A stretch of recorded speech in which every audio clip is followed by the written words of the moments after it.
Hello boys, we got Apex Racing for today. I've been seeing some of my friends and viewers recommending me this game to give it a try because it has nice physics, great graphics and stuff like that. Some people also said that this game's graphics just looks like Forza Horizon, which sounds really suspicious. So I gave this game a try and let's go for the review.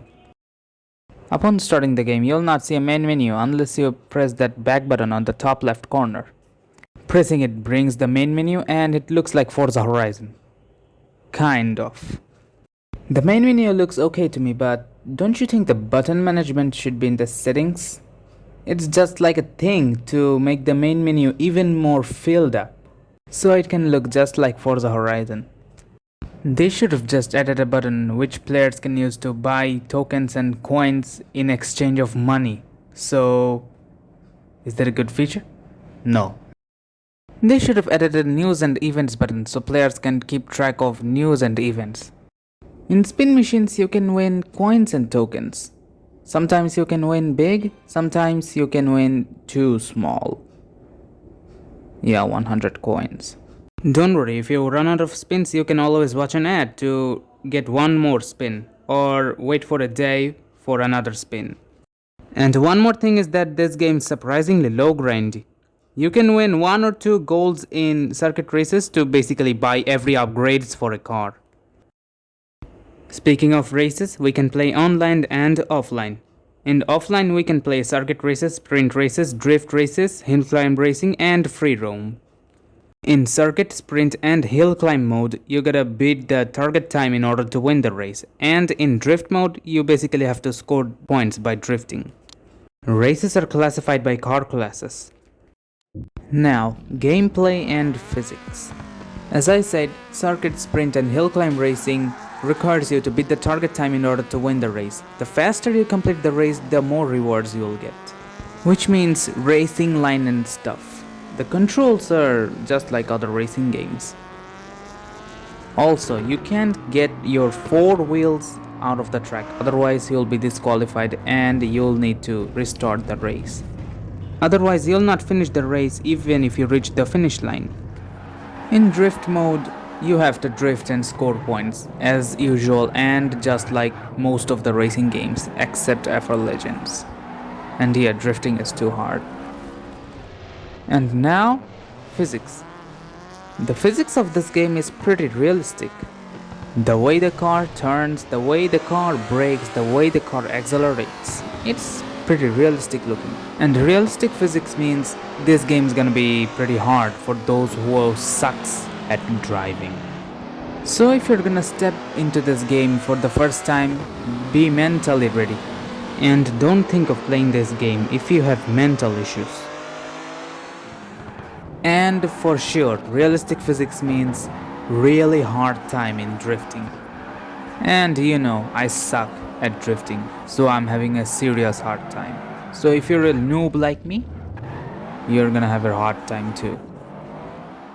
There are 21 cars in this game. They're not licensed, but they exactly look like their real life counterparts. Some of them can be purchased with coins and all of them can be purchased with tokens. And one thing is that they price low.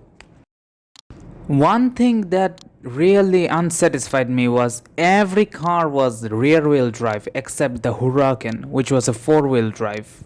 I like the fact that they describe the engine type and their size and if they have a turbo beside the drivetrain picture. But it's kind of bad to see only rear wheel drive cars in this game except that Huracan 4-wheel drive. Well, I hope that they'll add some more 4-wheel drive and some front-wheel drive cars. You can tune your cars in this game.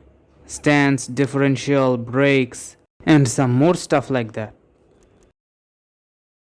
You can also upgrade your cars in order to increase their performance. You can upgrade engine, exhaust, gearbox, brakes, weight reduction, and change their tires. You can change the paint of your car's body, rims, and brake calipers. You can't use vinyls or decals, but I hope you'll be able to do it in the future. You can change the body kit of your car: front bumpers, rear bumpers, side skirts, hood, roof scoops, spoilers, and rims. That's a big step ahead from Assoluto Racing. The graphics of this game looks just beautiful in one words. I'm playing on low graphics and look how beautiful this is looking. So imagine how good it will look in high graphics. If you have a powerful phone, then give it a try on high graphics. You're gonna love it. So now I'm gonna talk about the issues of this game. First issue is there's no gradual brakes. With gradual brakes, I mean analog brakes, just like that analog throttle over there I'm using. So why no gradual brakes is a problem? Well, as the physics is realistic in this game, you can't trust on the brakes. Because the brakes in this game are sensitive, and if you have their sensitivity increased, well, be prepared to have a hard time on high speeds. The second problem is the cars in this game feel understeery. I have seen many people complain about this, but I have a minor solution for this. Go to settings, then switch to steering, and then turn all those values into 0. That's the thing which is probably making the car understeery for you. Another problem of this game is there's no minimap. As a result, you don't know where you're going if you're racing on a track for the first time, which is irritating. And there's a 90% chance you will fail. The final problem is with the drift mode. You can already see the multiplayer is beginning from 0.0, which is what the hell. That's not the only problem. You also get points really slowly for drifting, which sucks. As the physics are realistic in this game, winning drift mode is really hard. Not to mention the amount of points you need to win the drift modes. Look at the bronze, silver and gold. I only got 81 points, but they need couple of thousand points. This is just a nightmare. So in the conclusion, I want to give this game a 7.5 out of 10. It really satisfied me with its physics and graphics. I wanted to give this game a 8 out of 10, but the drift mode made me cut 0.5 from it. I respect the developers for creating a very beautiful motorsport racing game. I hope they'll make it even better in the future. So as always, the end of this video. Make sure to like and subscribe on YouTube and like and follow the page on Facebook, plus react the video with whatever you want to. Also, follow me on Reddit, Instagram and Twitter for updates, and join my Discord server if you wanna talk to me and my friends. Also, load out the new outro. Outro man? Hey, outro man. Oh, yes boss, yes boss.